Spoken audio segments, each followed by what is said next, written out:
तो hello guys, आज की इस वीडियो में हम जुजुत्सु काइसेन सीजन 3 को एक्सप्लेन करने वाले हैं। सीजन 3 की शुरुआत होती है और हम देखते हैं जनिन क्लैन का कैंपस, जहां हमें नाओया जनिन दिखाई देता है। नाओया नाओबितो जनिन का बेटा होता है। अगर आपको नाओबितो जनिन याद ना हो तो याद दिला दूं, ये वही बुड्ढा है जिसने लास्ट सीजन में डैगोन के साथ फाइट के दौरान अपना एक हाथ गवा दिया था और बाद में जोगो ने इसका तंदूरी बना दिया था, जिसके बाद वो काफी बैडली इंजर्ड हो जाता है और ऑलमोस्ट मरने की हालत में होता है। एक्चुअली आज जनिन क्लैन के न्यू हेड को चूज किया जाना था, इसीलिए नाओया भी यहाँ आया होता है। यहाँ हमें दो और नए कैरेक्टर दिखाई देते हैं। ओगी जनिन जो नाओबितो जनिन का छोटा भाई होता है और माकी और माई का बाप भी वही होता है। वहाँ हमें जिंची जनिन भी दिखाई देता है, जिसका जनिन क्लैन से एग्जैक्ट रिलेशन किसी को नहीं पता, लेकिन इंटरनेट के थ्योरीज के अकॉर्डिंग शायद वो तोजी का बड़ा भाई या उसका ट्विन ब्रदर हो सकता है। तभी वहाँ नाओया भी आ जाता है। ओगी बोलता है, तुम लेट हो, तुम्हारे फादर की कंडीशन ठीक नहीं है, तुम क्या कर रहे थे?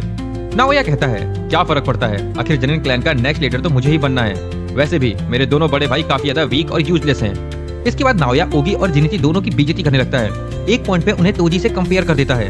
ये सुनते ही ओगी जनिन गुस्सा हो जाता है और अपनी स्वॉर्ड नाओया के गले पर रख देता है। सिचुएशन काफी हीटेड हो जाती है। तभी वहाँ एक बंदा आता है और बताता है कि नाओबितो जनिन अब नहीं रहे। फिर वो उन्हें नाओबितो की आखिरी इच्छा पढ़ के सुनाता है, यानी जनिन क्लैन का अगला वारिस कौन होगा। और ऑफ कोर्स नाओया जनिन को ही चूज किया जाता है। वो जनिन क्लैन का 27th हेड बनने वाला होता है। वो ये भी बताता है कि जनिन क्लैन के सीक्रेट स्टोरेज में जितने भी फॉरबिडन वेपन्स और कर्स टूल हैं, उन सब का एक्सेस अब नाओया को मिलेगा। हालांकि उन फॉरबिडन वेपन्स और कर्स टूल को यूज करने के लिए उसे अपने अंकल ओगी जनिन या जिंची जनिन से परमिशन लेना होगा। ये सुन के नाओया थोड़ा चिढ़ जाता है, लेकिन तभी एक और ट्विस्ट आता है। वो बंदा बताता है कि नाओबितो जनिन ने ये भी लिखा है कि अगर किसी रीजन की वजह से गोजो मर जाता है या फिर अपनी पावर यूज करने की एबिलिटी खो देता है, तो उस केस में जनिन क्लैन का लीडर नाओया नहीं बल्कि मेगुमी फुसिकुरो बनेगा। ये सुनते ही नाओया पूरी तरह से भड़क जाता है और गुस्से में वहाँ से जाने लगता है। आखिर मेरे बाप ने कौन सा माल फूंक के ये सब डिसाइड किया? भला जनिन क्लैन को मुझसे बेटर कौन लीड कर सकता है? इसके बाद नाओया डिसाइड करता है कि वो मेगुमी फुसिकुरो को मार के अपने रास्ते से हटा देगा ताकि जनिन क्लैन का लीडर वही बन सके। उसकी सर्वेंट बताती है कि मेगुमी अभी यूजी इतादोरी को ढूंढने के मिशन पर गया है, जो सुकुना का वेशल है। नाओया कहता है, अच्छा है, फिर मैं दोनों को एक साथ ही मार दूंगा, क्योंकि अब टोक्यो पूरी तरह कर्स स्पिरिट से सराउंडेड है। तो अगर नाओया मेगुमी को मार भी देता है तो किसी को कोई शक भी नहीं होगा। इसके बाद हम फाइनली यूजी इतादोरी को देखते हैं। यूजी अभी तक शिबुया इंसिडेंट के ट्रॉमा से बाहर नहीं आ पाया होता। तभी वहाँ चोसो आ जाता है और उसका हाल चाल पूछता है। यूजी बताता है कि वो फील कर पा रहा है कि उसके अंदर सुकुना की पावर काफी ज्यादा स्ट्रांग हो चुकी है। चोसो सजेस्ट करता है, तुम ठीक नहीं लग रहे हो, तुम्हें वापस जुजुत्सु हाई चले जाना चाहिए। लेकिन यूजी कहता है, मुझे पता है सुकुना मेगुमी के खिलाफ कुछ प्लॉट कर रहा है, ऊपर से मैंने इतने सारे लोगों को मार दिया है, तो अब मैं उनके साथ नहीं रह सकता। फिर यूजी चोसो से पूछता है, मैंने तुम्हारे भाइयों को भी मारा है, तो क्या तुम मुझे हेट नहीं करते? चोसो कहता है, बिल्कुल नहीं, वो एक इंसिडेंट था और ऊपर से अब हम दोनों सिबलिंग्स भी हैं। इसके बाद दोनों निकल जाते हैं टोक्यो में जितने भी कर्सेस होते हैं उनको मारने। कुछ देर बाद हम देखते हैं कि यूजी के पीछे काफी सारे कर्स स्पिरिट लगे हुए होते हैं। यूजी उन सबको अपने पीछे भागते हुए एक टनल के अंदर ले जाता है, जहाँ चोसो पहले से ही होता है। चोसो अपने ब्लड पियर्सिंग अटैक का यूज करके उन सबको एक साथ मार देता है। इधर एक जाइंट कर्स स्पिरिट चोसो पे अटैक करने वाला होता है, लेकिन यूजी टाइम पर पहुंच के उसे काफी आसानी से मार देता है। ये देख करके चोसो काफी इम्प्रेस्ड हो जाता है, क्योंकि यूजी अभी तक फुल्ली रिकवर भी नहीं हुआ होता, फिर भी इतनी अच्छी फाइट कर रहा होता है। तभी वहाँ नाओया जनिन की एंट्री होती है। नाओया कहता है, लगता है मेगुमी से पहले मैंने तुम्हें ढूंढ लिया, तुम्हें तो अब तक भाग जाना चाहिए था। यूजी पूछता है, भला हम क्यों और किससे भागें? नाओया बताता है, तुम्हें हायर अप्स ने डेथ सेंटेंस सुना दिया है, क्योंकि अब गोजो सील हो चुका है, तो तुम्हें बचाने वाला अब कोई भी नहीं है। वो आगे कहता है, वैसे तो मैं मेगुमी को मारने आया था, लेकिन तुम पहले मिल गए, तो पहले तुम्हें मारने में भी कोई हर्ज नहीं। इतना बोल के नाओया तुरंत यूजी के पीछे आ जाता है और इससे पहले यूजी रिएक्ट कर पाता, नाओया एक एल्बो स्ट्राइक मार के उसे गिरा देता है। ये देख करके चोसो तुरंत यूजी को बचाने आता है, लेकिन नाओया उसे भी बुरी तरह पीट देता है, लिटरली मुक्को की बरसात कर देता है और चोसो को तो रिएक्ट करने का टाइम भी नहीं देता। इतना ही नहीं, वो चोसो की धुलाई करते करते लिटरली अपने बाल संवार रहा होता है। मतलब भाई अपना अलग ही ऑरा प्लस 999 करने में लगा होता है। नाओया से इतनी बुरी तरह पिटने के बाद चोसो और यूजी को रियलाइज हो जाता है कि कुछ तो गड़बड़ है। वो समझ जाते हैं कि नाओया बहुत फास्ट है, लेकिन उसकी टेक्निक काफी अलग है। वो लोग ये डिस्कस ही कर रहे होते हैं कि तभी उन्हें एक खतरनाक ऑरा फील होता है। यूजी को एक पल के लिए लगता है कि कहीं ये गोजो सेंसे तो नहीं, लेकिन फिर वो तुरंत समझ जाता है कि नहीं, ये ऑरा उनसे भी ज्यादा क्रीपी है। और तभी हम देखते हैं यूटा ओकोत्सु की एंट्री। आते ही यूटा पूछता है, तुम सब में से इतादोरी कौन है? यूटा को देखते ही नाओया की भी फट जाती है। वो कहता है, तुम यूटा ओकोत्सु हो ना, चिंता मत करो, मैं तुम्हारी साइड का ही हूँ। यूटा का नाम सुनते ही यूजी समझ जाता है कि ये वही सेकंड ईयर स्टूडेंट है जिसे गोजो सेंसे ने ट्रेन किया था।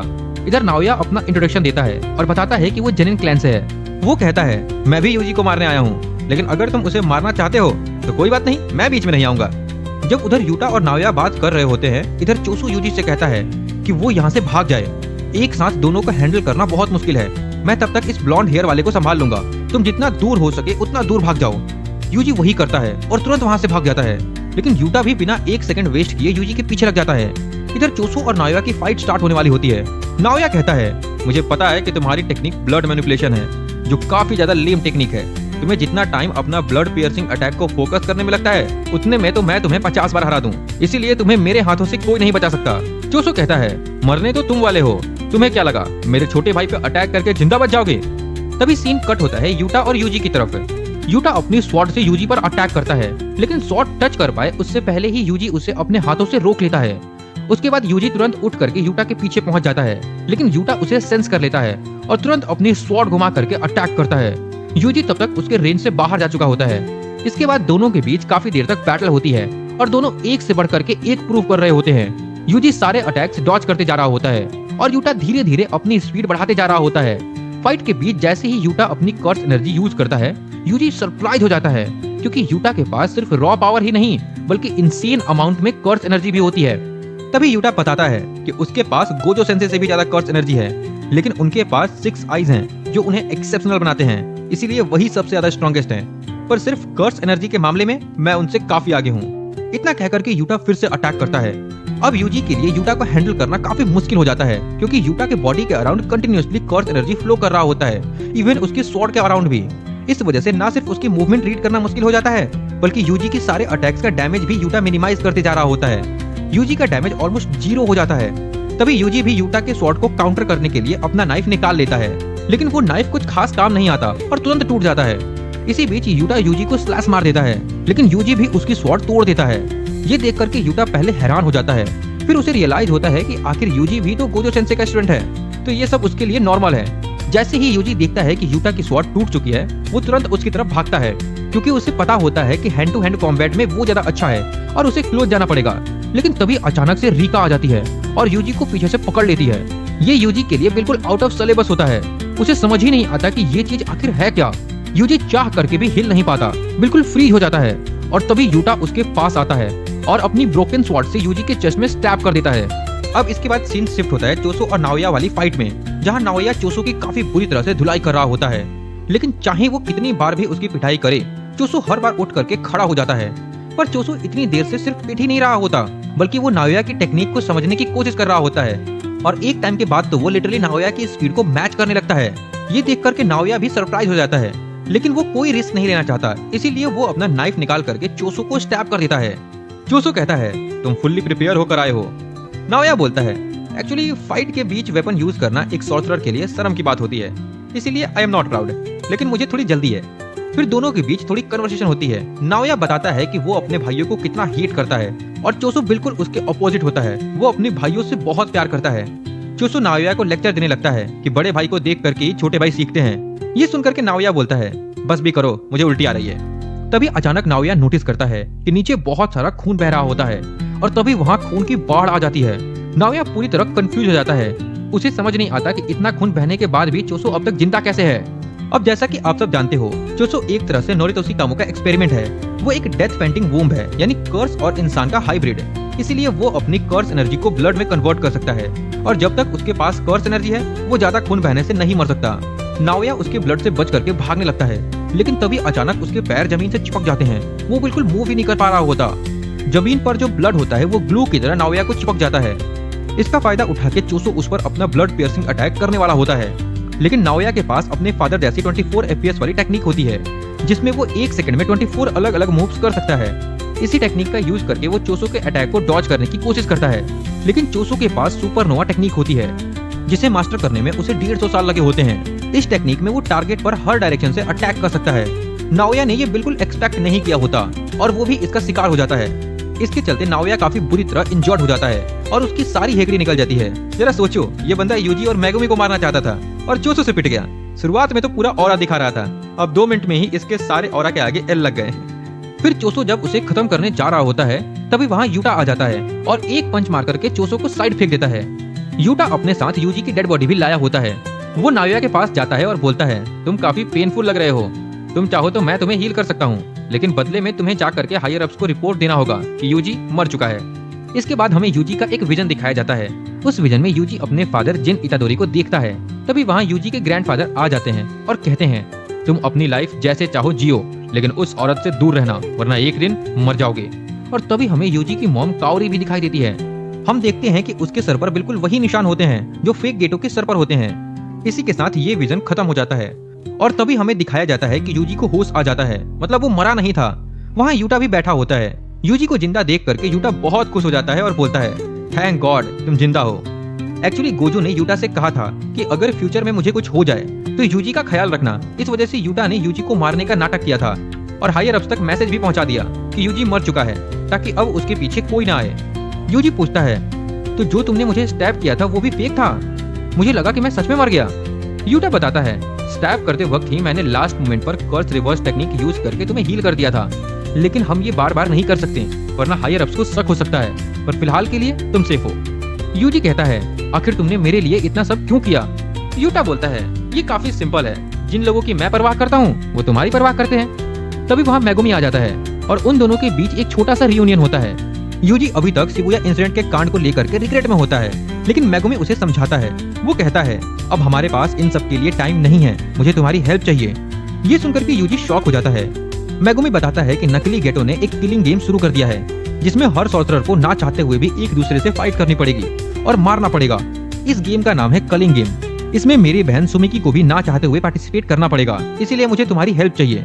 ये सुनकर के यूजी भी तैयार हो जाता है। मेगुमी बताता है कि सबसे पहले हमें जुजुत्सु हाई वापस जाना होगा और मास्टर तेंजन से मिलना होगा, क्योंकि वही बता सकती हैं कि गोजो सेंसे को कैसे आजाद करना है, और ये भी कि नकली गेटो आखिर है कौन और उसका असली गोल क्या है। यूजी पूछता है, क्या मिस यूकी को ये सब पता है? मेगुमी बोलता है, ये प्लान उन्होंने ही बताया है, वो भी जुजुत्सु हाई में ही छुपी हुई हैं। तभी यूटा बोलता है, लेकिन हम मास्टर तेंगेन तक पहुंचेंगे कैसे? वहाँ 1000 से भी ज्यादा गेट्स होते हैं और वो कंटिन्यूअसली सफल होते रहते हैं। तभी वहाँ चोसो आ जाता है और कहता है, मास्टर तेंगेन के बैरियर में एंटर करने का रास्ता मैं बता सकता हूँ। माहितो ने एक बार वहाँ से डेथ पेंटिंग और सुकुना के फिंगर चुराई थी, हम भी वही करेंगे।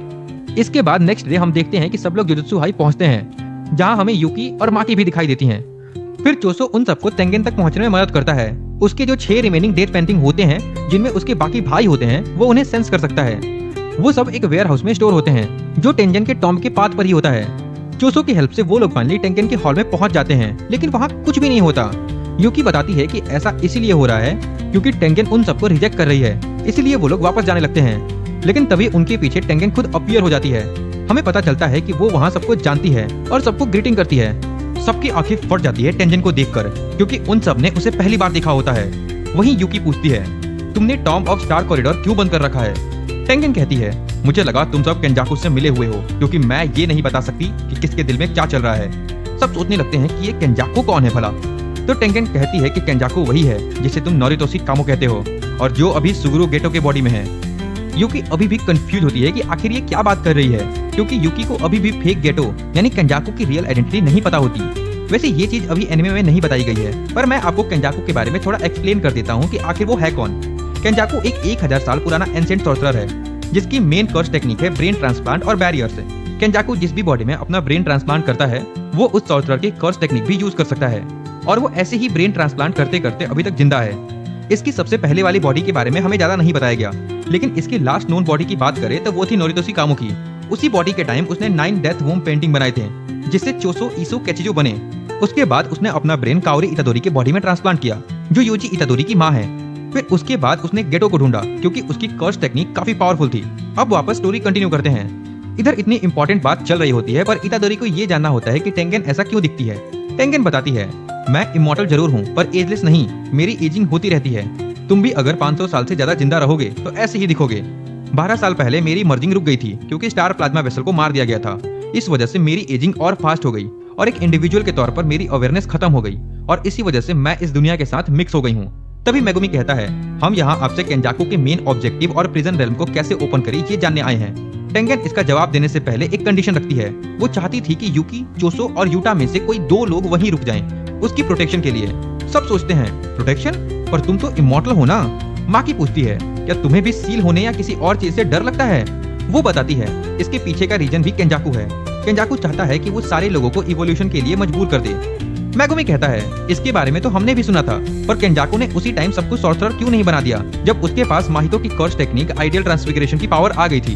टेंगन उन्हें बताती है, उस वक्त उसके पास उतनी कर्स एनर्जी नहीं थी। फाइट के दौरान जो कर्स एनर्जी रिफाइन होती है वो वापस सॉर्सरर के पास नहीं जाती, और एक सिंपल कर्स टेक्निक के एनर्जी से सभी के अंदर इवोल्यूशन पॉसिबल नहीं है। इसीलिए उसने मुझे और ह्यूमन काइंड को मर्ज करने का आइडिया सोचा। तभी यूजी पूछता है, एक सेकंड, आप तो सिर्फ स्टार प्लाज्मा वेसल के साथ ही मर्ज हो सकती हो ना, फिर ये आइडिया काम कैसे करेगा? टेंगन बताती है, ऐसा पहले होता था, पर पिछले 12 सालों से मैं खुद इवोल्यूशन में हूँ, इसलिए अब ये पॉसिबल है। इस पर चोसो पूछता है, तुम तो अकेली हो, एक टाइम पर सिर्फ एक ही पर्सन के साथ मर्ज कर पाओगी, फिर ये कैसे पॉसिबल है? टेंगन कहती है, जो तुम अभी मुझे देख रहे हो वो मेरी रियल आइडेंटिटी नहीं है। इवोल्यूशन के चलते अब मेरी सोल हर जगह है, और जैसा मैंने कहा, अब मैं हर जगह हूँ। और तभी टेंगन जैसे दिखने वाली और कई सारे क्लोन्स वहाँ आ जाते हैं। फिर टेंगन कहती है, जो भी पर्सन मेरे साथ मर्ज करेगा वो करंट सॉर्सरर से भी ज्यादा पावरफुल होगा। वो ऐसे लोग होंगे जो यहाँ होंगे भी और नहीं भी।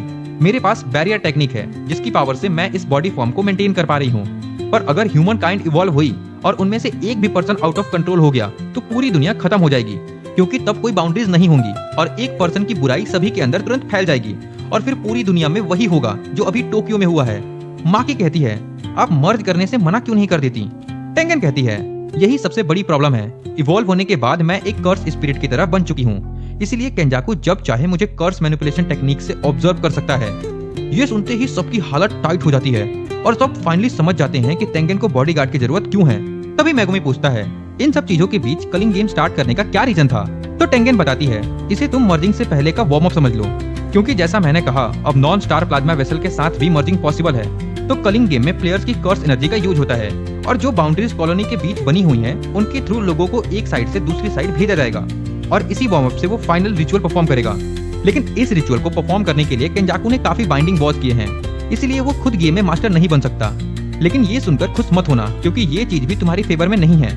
अब तुम चाहे केंजाकू को मार भी दो, तब भी गेम खत्म नहीं होगा। इसका मतलब ये है कि गेम खत्म करने के लिए या तो सारे प्लेयर्स आपस में लड़कर मर जाएं, या फिर सारे प्लेयर्स पार्टिसिपेट करने से मना कर दें और मर जाएं। इन शॉर्ट, मरना ही एक सोल्यूशन है। टेंगन ये भी कहती है कि जो तुम इतने सारे रूल्स देख रहे हो वो इसीलिए बनाए गए हैं ताकि कोई भी रिचुअल को इंटरप्ट ना कर पाए। ये सुनकर के सबको समझ आ जाता है कि उन्हें कलिंग गेम में पार्टिसिपेट करना ही होगा और कोई दूसरा ऑप्शन नहीं है। उनका प्लान होता है कि जितनी जल्दी हो सके उतनी जल्दी 100 पॉइंट कलेक्ट करना और एक ऐसा रूल ऐड करना जिससे गेम से एग्जिट किया जा सके, और सुमिकी जैसे प्लेयर जो पार्टिसिपेट नहीं करना चाहते उन्हें रोका जा सके। अब जब इतनी बात रूल्स की हो ही रही है तो मैं आपको कलिंग गेम के सारे रूल अच्छे से समझा देता हूँ, क्योंकि मुझे भी पता है कि एपिसोड देखने के बाद ये सब आपके ऊपर से ही गया होगा। मुझे खुद 3 से 4 बार देखना पड़ा था, तब जाकर के समझ आया। देख रहे हो आप लोगों के लिए कितना मेहनत करता हूँ, तो इसी बात पर फटाफट से लाइक और सब्सक्राइब ठोक दो। तो चलो अब रूल्स की तरफ। कलिंग गेम्स में अभी के लिए टोटल 8 रूल्स हैं, ध्यान से सुनना। रूल नंबर 1, जिस भी इंसान की कर्स टेक्निक अवेकन हुई है उन्हें 19 दिन के अंदर अपने पसंद की किसी भी कॉलोनी में खुद को एज अ प्लेयर रजिस्टर करना होगा। अब इस गेम में 3 तरह के लोग पार्टिसिपेट कर सकते हैं। पहले तो अपने नेचुरल सॉर्सरर जैसे मैगुमी यूटा, दूसरे वो जिन्हें केंजाकू ने कर्स ऑब्जेक्ट खिला करके एंशिएंट सॉर्सरर्स के लिए वेसल बना रखा था, बिल्कुल वैसे ही जैसा यूजी सुकुना का वेसल है। शिबुया इंसिडेंट के बाद केंजाकू ने इन कर्स ऑब्जेक्ट की सील तोड़ दी ताकि एंशिएंट सॉर्सरर्स उनकी बॉडी में रीइंकार्नेट हो सके, जिसका सबसे बड़ा एग्जांपल मैगुमी की बहन सुमिकी है। और तीसरे वो लोग जिनके डीएनए में कर्स टेक्निक इनबिल्ट थी, लेकिन वो सॉर्सरर नहीं थे, इसलिए वो अपनी टेक्निक यूज नहीं कर सकते थे। लेकिन केंजाकू ने सोल मैनिपुलेशन से उनका पावर अवेकन कर दिया ताकि वो अपनी कर्स टेक्निक यूज कर सके। ये बिल्कुल वही चीज थी जो माहितो ने जुनपे के साथ की थी, लेकिन इस बार ये मास स्केल पर हुआ था। अब अकॉर्डिंग टू रूल नंबर 1, जिस भी इंसान की कर्स टेक्निक अवेकन हुई है उसे 19 दिन के अंदर गेम में पार्टिसिपेट करना ही होगा। ये रूल मेनली न्यूली अवेकन लोगों के लिए मैंडेटरी है। ऐसे लोग अपने मनपसंद के किसी भी कॉलोनी में एंटर करके खुद को एज अ प्लेयर रजिस्टर कर सकते हैं। पूरे जापान में केंजाकू ने 10 कॉलोनी बनाई हैं, जिन्हें गेम एरिया भी कहा जाता है। अब रूल नंबर 2, अगर कोई प्लेयर रूल नंबर 1 फॉलो नहीं करता तो उसकी कर्स टेक्निक रिमूव कर दी जाएगी। अब जब भी किसी की कर्स टेक्निक रिमूव होती है तो जो ब्रेन रीवायर हुआ था वो कम्प्लीटली मिसमैच हो जाता है और उस पर्सन की तुरंत मौत हो जाती है। ये रूल सिर्फ अवेकन लोगों पर ही लागू होता है, नॉर्मल सॉर्सरर जैसे मेगुमी नोबारा यूटा पर नहीं, क्योंकि उन्हें केंजाकू ने पावर्स नहीं दी थी। इसके बाद रूल नंबर 3, अगर कोई नॉन प्लेयर गेम स्टार्ट होने के बाद किसी भी कॉलोनी में एंटर करता है तो उसका पार्टिसिपेशन ऑटोमेटिकली मान लिया जाएगा। इसका मतलब उसे ना चाहते हुए भी फाइट करना ही होगा। हालांकि सिविलियंस को एक मौका मिलेगा कॉलोनी से बाहर निकलने का, लेकिन अगर वो दोबारा एंटर करते हैं तो पार्टिसिपेशन पक्का माना जाएगा। इसके बाद रूल नंबर 4, जो कि सबसे इम्पोर्टेंट है, प्लेयर्स एक दूसरे को मार करके पॉइंट्स गेन करेंगे, और मारने का मतलब है जान से मारना। अब पॉइंट डिस्ट्रीब्यूशन किस तरह से होगा ये हमें रूल नंबर 5 में बताया जाता है। पॉइंट का डिस्ट्रीब्यूशन गेम मास्टर डिसाइड करेगा, जनरली नॉन सॉर्सरर्स यानी सिविलियन को मारने पर 1 पॉइंट और सॉर्सरर को मारने पर 5 पॉइंट मिलेंगे। अब नेक्स्ट आता है रूल नंबर 6।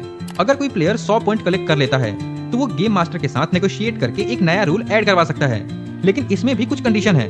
कोई पुराना रूल रिमूव नहीं हो सकता, कोई ऐसा रूल ऐड नहीं हो सकता जो एग्जिस्टिंग रूल को किसी तरह से काउंटर करता हो। इसके बाद आता है रूल नंबर 7। गेम मास्टर को एडिशनल रूल एक्सेप्ट करने ही होंगे जब तक वो रूल नंबर 6 के अंडर आते हैं, लेकिन अगर कोई न्यू रूल गेम को एंड कर सकता है या किसी भी तरह से गेम में रुकावट ला सकता है तो गेम मास्टर उसे रिजेक्ट कर सकता है। अब इसके बाद फाइनल रूल नंबर 8। अगर किसी प्लेयर के 19 दिन तक पॉइंट सेम रहते हैं तो उसकी कर्स टेक्निक ऑटोमेटिकली रिमूव कर दी जाएगी।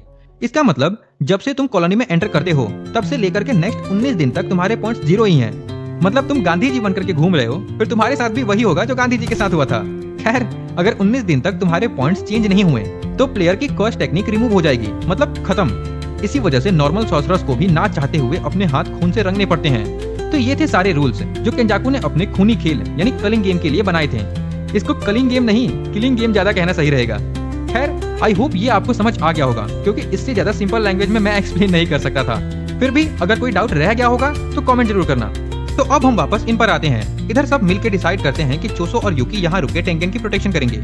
यूटा भी इस डिसीजन से खुश होता है क्योंकि वो दोबारा अपने बाकी दोस्तों से दूर नहीं होना चाहता था। मेगुमी कहता है कि वो सब तो ठीक है, बट हमें गोजो सेंसे को भी रिलीज करवाना है, क्योंकि अगर वो रिलीज हो गए तो सारा काम खुद संभाल लेंगे।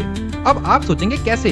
तो जवाब सिंपल है, वो बंदा लिटरली सातोरु गोजो है यार, और इसके आगे कुछ बोलने की जरूरत है क्या?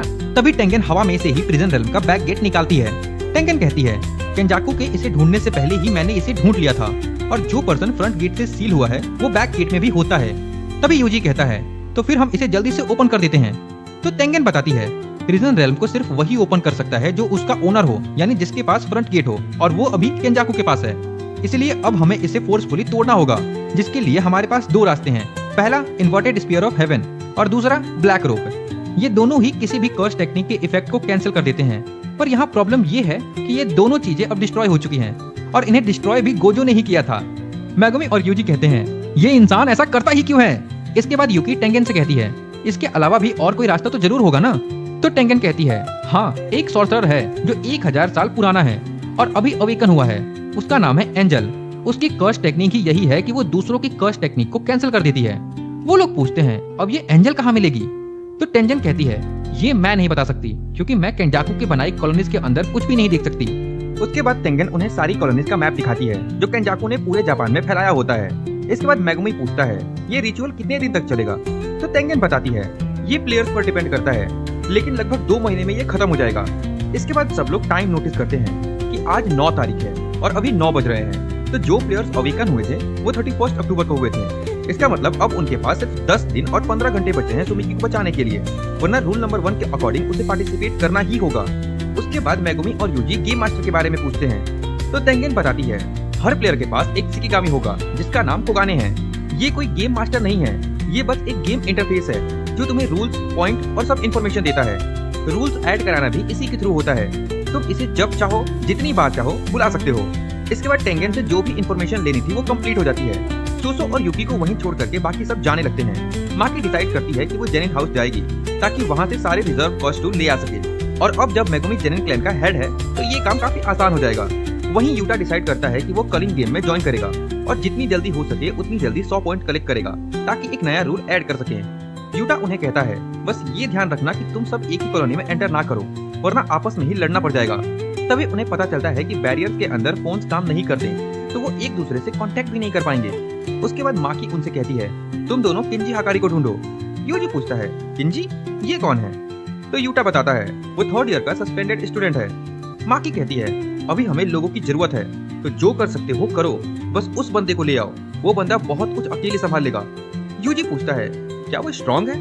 तो यूटा कहता है, देखा जाए तो हाँ, क्योंकि अगर वो एक बार अपने जोन में एंटर कर गया तो वो मुझसे भी ज्यादा स्ट्रॉन्ग हो जाता है। उसके बाद चोसो और यूकी को छोड़ करके बाकी सब अपने अपने प्लान्स के हिसाब से निकल जाते हैं। इसके बाद हम एक स्टैंड अप कॉमेडी शो देखते हैं जहाँ एक बंदा परफॉर्म कर रहा होता है, लेकिन उसके जोक्स पर कोई हंस नहीं रहा होता। पूरी ऑडियंस बोर हो चुकी होती है। शो खत्म होते ही उस स्टैंड अप कॉमेडियन का बॉस उसे काफी सुनाता है, टाकावा ये सब कब तक चलेगा और तुम इसे छोड़ क्यों नहीं देते? वो टाकावा को बुरा भला बोल करके चला जाता है। टाकावा 35 साल का हो चुका होता है, लेकिन फिर भी उसके बिल्कुल फैन नहीं होते। तभी रूम में बैठा एक आदमी कहता है, मुझे तुम्हारे जोक अच्छे लगते हैं टाकावा। ये सुनकर के टाकाबा उसे देखने लगता है। वो आदमी कहता है, दुनिया में दो तरह के कॉमिक्स बिकते हैं, पहला वो जो एक्चुअल में फनी होता है और दूसरा वो जिन्हें लोग समझते हैं कि वो फनी है। तुम्हें डिसाइड करना होगा कि तुम कौन से कॉमिक हो। टाकाबा सोचता है, मैं 50-50 हूँ, नहीं 70-30 हूँ, नहीं 50-50 ही हूँ, लेकिन असल में मैं 70-30 ही हूँ। और फिर हमें पता चलता है कि ये भी एक कलिंग गेम प्लेयर होने वाला है। अब इसके बाद हम माकी को देखते हैं जो जेनिन हाउस आ गई होती है। वहाँ नाओया भी होता है जो बोलता है, आखिर तुम यहाँ क्या करने आई हो? तुम्हें ना तो सॉर्टरी यूज करने आता है और ना तुम कर्स स्पिरिट को देख सकती हो। ऊपर से जो थोड़ा बहुत तुम्हारा लुक्स था वो भी अब खराब हो चुका है। अब तुम्हें कोई अटेंशन नहीं देगा। ये कितनी दुख की बात है। बेसिकली वो उसे ह्यूमिलिएट कर रहा होता है, लेकिन माकी उसे कम्प्लीटली इग्नोर कर देती है और वहाँ से चली जाती है। फिर वो वेपन रूम की तरफ जाने लगती है, वही वेपन रूम जहाँ पे सारे फॉरबिडन कर्स टूल रखे होते हैं जो कि कलिंग गेम के दौरान काफी ज्यादा काम आने वाले हैं। तभी उसकी माँ पीछे से रोकने का ट्राई करती है। वो कहती है, वहाँ मत जाओ, वापस आ जाओ, हमें वेपन रूम में जाने का अलाउ नहीं है। लेकिन माकी कहती है, मैंने क्लैन के लीडर से परमिशन ले लिया है। तभी हमें पहले का सीन दिखाया जाता है जब माकी मेगुमी को बताती है कि जेनिन क्लैन का हेड अब वो है। मेगुमी काफी सरप्राइज होता है और कहता है, नो थैंक यू, मुझे कोई पागल खाने का लीडर नहीं बनना है। माकी बताती है कि ये नाओबितो की आखिरी इच्छा थी। उसने ये भी कहा है कि जेनिन क्लैन के सारे एसेट तुम्हें दिए जाएंगे अलॉन्ग विद वो फॉरबिडन कर्स टूल और ढेर सारे पैसे, पावर, इन्फ्लुएंस। लेकिन मेगुमी बोलता है कि अगर ऐसा है तो तुम ही क्यों नहीं बन जाती हेड, जिस पे माकी कहती है कि मैं नहीं बन सकती, मुझे क्लैन में कोई पसंद नहीं करता है, इसलिए मुझे कभी एक्सेप्ट नहीं करेंगे वो लोग। मेरे पास ना तो कर्स एनर्जी है, ना ही मैं डोमेन बना सकती हूँ। ये सब सुनने के बाद मेगुमी तैयार हो जाता है। अब सीन वापस प्रेजेंट में शिफ्ट होता है जहाँ माकी की माँ चिल्ला चिल्ला करके बोल रही होती है कि वापस आ जाओ, लेकिन माकी एक नहीं सुनती और वो अंदर जाते ही चली जा रही थी। फाइनली वो वेपन रूम के गेट तक पहुंच जाती है जो कि काफी ही ज्यादा बड़ा होता है। वो बिना टाइम वेस्ट किए गेट को खोल करके अंदर चली जाती है। अंदर जाते ही वो पूरा शॉक हो जाती है। वो बोलती है, फादर आप यहाँ क्या कर रहे हो? और तभी सीन शिफ्ट होता है नाओया और जिंची जेनिन पे। उनको ये सब के बारे में पहले से ही पता होता है। जैसा कि आपको पता है कि नाओया मेगुमी को मारने गया था कुछ दिन पहले, लेकिन जिंची का मानना था भले ही मेगुमी क्लैन का लीडर बनने लायक नहीं है, लेकिन हम उसे ऐसे ही नहीं मार सकते। उसका गोजो क्लैन और कामो क्लैन के साथ काफी अच्छा रिलेशन है, इसलिए अगर हम उसे बिना किसी रीजन के एलिमिनेट कर देंगे तो जेनिन क्लैन का पोजीशन और भी खराब हो जाएगा, जिसकी वजह से हम पावर को शिफ्ट करने वाले स्ट्रगल में बाकी क्लैन से पीछे रह जाएंगे। नाओया बोलता है, हाँ मैं समझ गया, लेकिन तुम मुझे ये सब अभी क्यों बता रहे हो? जिंची बोलता है, क्या तुमने अभी तक हेडक्वार्टर का नोटिस नहीं पढ़ा?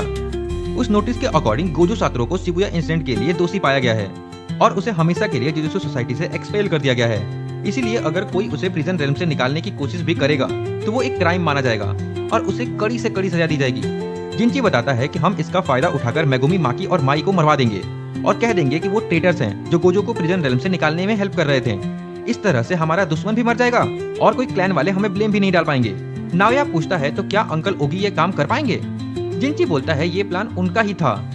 और तभी सीन शिफ्ट होता है माकी पे, जब उसके सामने उसका बाप ओगी जेनिन खड़ा होता है। वो बोलता है, यहाँ कोई कर्स टूल नहीं है, हमने पहले ही पूरा खाली करवा दिया था।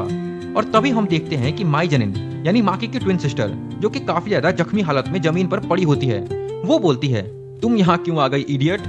ये सब देखने के बाद माकी अपना कर्स टूल निकालती है और अपने बाप की तरफ बढ़ने लगती है। ओगी भी फाइट करने के पोज में आ जाता है और कहता है, तुम्हें पता है जेनिन क्लैन का प्रीवियस हेड मैं क्यों नहीं बन पाया?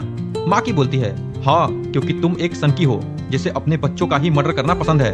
तभी ओगी अपने स्वॉर्ड से अटैक कर देता है, लेकिन माकी उसको अपने कर्स टूल से डिफ्लेक्ट कर देती है।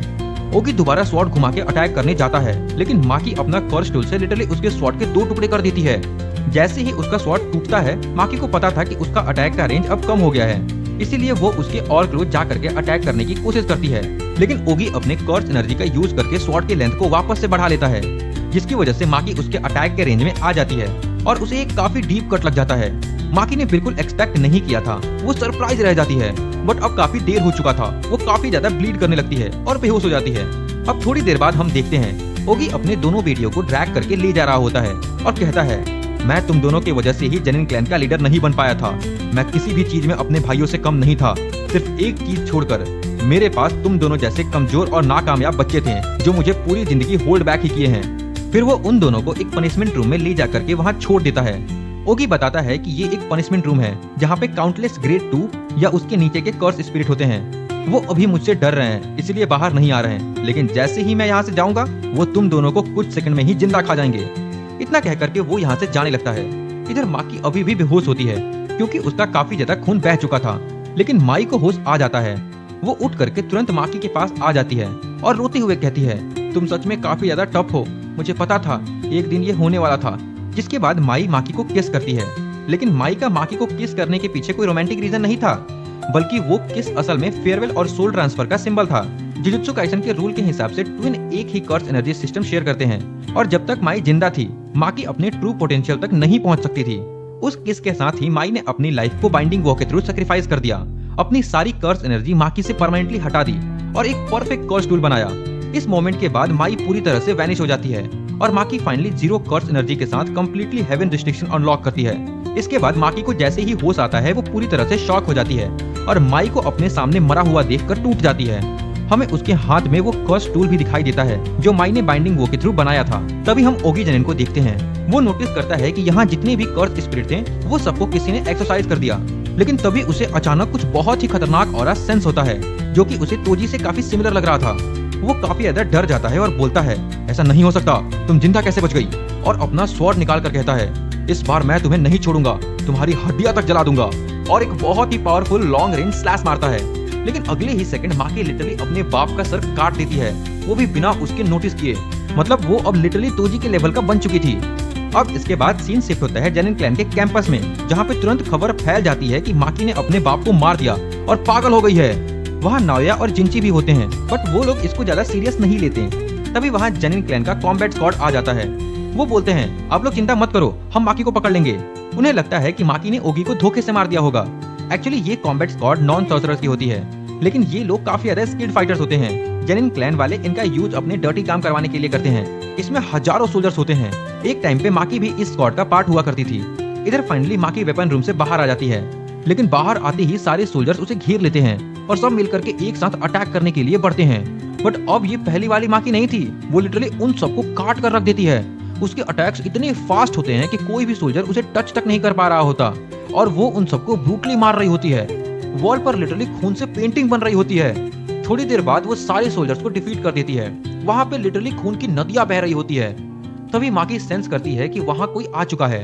हम देखते हैं वो बंदा कर्स टेक्निक यूज करके एक जाइंट हैंड बनाता है और माकी को मसलने की कोशिश करता है, बट माकी काफी इजीली उसको एस्केप कर लेती है। तभी हमें दिखता है कि 3 सॉर्सरर्स की टीम आ चुकी है, जिनको हे बोला जाता है। असल में ये लोग जेनिन क्लैन के स्ट्रॉन्गेस्ट सॉर्सरर्स की टीम होते हैं, जिसमें से एक बंदा जिनकी जेनिन भी होता है। उसके साथ कॉम्बैट स्क्वाड का कैप्टन भी होता है। माकी सबसे पहले उस पे ही अटैक करती है। वो बंदा डॉज करने का ट्राई करता है, लेकिन माकी का स्पीड इतना ज्यादा तेज होता है कि वो मैच ही नहीं कर पाता और माकी लिटरली अपने बियर हैंड से उसका गला चीर देती है। उसके बाद वो उस हे टीम के बुढ़े पे अटैक करने जाती है। वो भी माकी की इम्प्रूवमेंट देख के शॉक होता है। वो सोचता है ये तो सेम माकी नहीं है, लेकिन जब तक वो रियलाइज करता तब तक माकी उसका भी गला चीर कर मार देती है। लेकिन तभी जो उस टीम में बच्चा था वो अपनी कर्स टेक्निक यूज करके माकी को जोर से पकड़ लेता है और एक जगह पे रोक देता है। माकी हिल नहीं पा रही होती। वो जिंची को बोलता है कि मैं ज्यादा देर तक इसे होल्ड नहीं कर पाऊंगा, आप जल्दी से उसको खत्म करो। लेकिन माकी भी अपना पूरा स्ट्रेंथ लगा रही होती है उसके ग्रिप से निकलने के लिए। उधर उस बंदे की लिटरली हालत खराब हो रही थी, क्योंकि माकी को होल्ड करने में इतना ज्यादा प्रेशर लग रहा था कि उसके मसल्स टीयर होने लगते हैं, उसके आई बॉल्स बाहर आने लगते हैं, लेकिन फिर भी वो किसी तरह से माकी को होल्ड किए रखता है। तब तक जिंची माकी पे अपना काफी पावरफुल अटैक लॉन्च करता है, जिसकी वजह से वो पूरा एरिया डिस्ट्रॉय हो जाता है और चारों तरफ स्मोक फैल जाता है। इधर वो बच्चा बोलता है, आपने फाइनली उसे डिफीट कर दिया जिंची सर। इतना बोल करके वो अपना दम तोड़ देता है। तभी स्मोक साफ होता है और हम देखते हैं कि उसमें से माकी निकल रही है और उसके हाथ में जिंची का सर होता है, जो कि वो नदी में फेंक देती है। मतलब इस वक्त वो मॉमी माकी से मॉन्स्टर माकी बन चुकी थी। तभी वहाँ नाओया भी आ जाता है। वो बोलता है, तुम तो काफी ज्यादा क्रूल हो, क्या तुम्हारे पास दिल नहीं है? माकी कामली बोलती है, नहीं, दिल तो वो ले गई अपने साथ। मतलब डैम भाई, क्या लाइन बोला, मुझे अपनी एक्स की याद आ गई। खैर, इधर इन लोगों का फाइट स्टार्ट हो जाता है, लेकिन इस बार माकी बुरी तरह सिर्फ पिट रही होती है। बट वो इस बीच नाओया की FPS टेक्निक को काउंट करने का ट्राई कर रही थी, लेकिन नाओया रुकने का नाम ही नहीं ले रहा था। वो मुक्कों की बरसात कर देता है। हालांकि माकी को कुछ खास डैमेज नहीं हो रहा था, बट उसे कोई ओपनिंग भी नहीं मिल रहा था। नाओया बोलता है, तुम तोची नहीं हो और ना ही उसके जैसा कभी बन पाओगी, तुम सिर्फ एक इम्पोस्टर हो। जैसा कि आपको पता है कि नाओया की टेक्निक में वो जिस भी चीज को टच करेगा उसको 1 सेकंड के अंदर 24 अलग अलग मूव डिसाइड करना पड़ेगा। अगर कोई फेल हो जाता है तो वो 1 सेकंड के लिए फ्रीज हो जाएगा, जो कि काफी होता है नाओया जैसे बंदे के लिए। इसीलिए माकी भी इतना स्ट्रगल कर रही होती है, लेकिन काफी देर पिटने के बाद माकी फाइनली उसकी टेक्निक को समझ लेती है। वो बोलती है, तुम्हारी टेक्निक तुम्हें 1 सेकंड में 24 मोशन बनाने देती है, मैं अब फाइनली तुम्हारे अटैक के थ्रू देख पा रही हूँ, तुम कुछ फास्ट वगैरह नहीं हो। और वो लिटरली उसके स्पीड को मैच कर पा रही होती है। ये देख के नाओया की भी लिटरली फट जाती है। इससे पहले कि वो कुछ कर पाता, माकी सीधा उसके मुंह पर एक ऐसा पंच मारती है जिससे लिटरली उसका स्कल शैटर कर जाता है, जो कि देखने में काफी ज्यादा सेटिस्फाइंग लगता है। अब इसके बाद माकी फिर से कैंपस में आ जाती है और अपनी माँ को ढूंढने लगती है। वहाँ चारों तरफ सिर्फ लाश ही लाश होते हैं। तभी उसकी माँ मिल जाती है। वो काफी ज्यादा डरी होती है और बोलती है, ये क्या कर दिया तुमने, तुम मुझसे दूर रहो। माकी पूछती है, तुम मुझे वेपन रूम में जाने से क्यों मना कर रही थी। माकी समझ चुकी थी कि कहीं ना कहीं जो भी माई के साथ हुआ है उसके पीछे इसकी माँ का भी हाथ होगा, इसीलिए वो अपनी माँ की भी एक बात नहीं सुनती और उसको भी मार देती है। अब थोड़ी देर बाद हम माकी को देखते हैं जो माई की डेड बॉडी लेकर के बाहर जा रही थी। तभी वहाँ माई की एक क्लासमेट आ जाती है जो उसकी काफी अच्छी दोस्त थी। वो बहुत ज्यादा रोने लगती है और बोलती है, इसीलिए मैं मना कर रही थी उसे कि वो नहीं जाए। माकी उसका डेड बॉडी उसके पास रख देती है और कहती है, तुम इसका ख्याल रखना। इतना कह करके वो वहाँ से चली जाती है। और इसी के साथ ये एपिसोड यहीं पे खत्म।